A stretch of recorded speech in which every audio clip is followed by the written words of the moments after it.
Today I got a Xbox One X that came in for no video.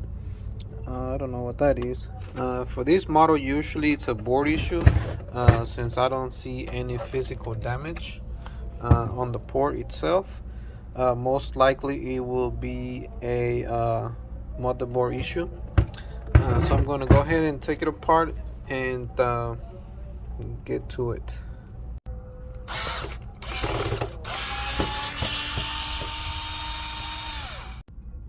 Okay, so I removed the screws, all the screws.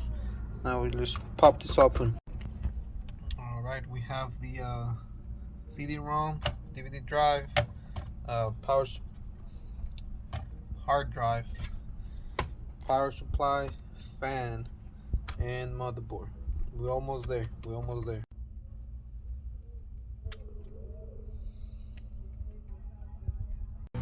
Okay, so here's the Xbox One X, where I'm about to replace the video hdmi or red timer chip, however you want to call it, or however you know it.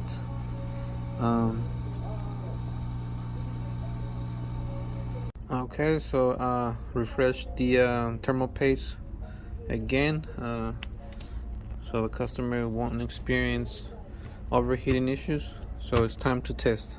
Alright, so I'm about to test this, see how it goes. Console is on, and let's wait for an image.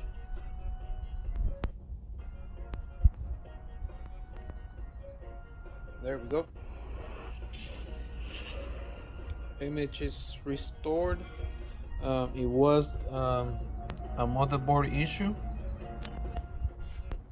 It's time to put this console back together, and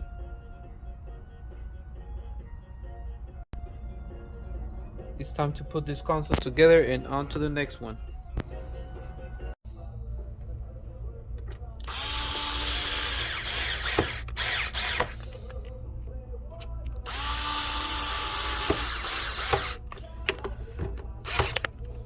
So this console is ready to go. On to the next one.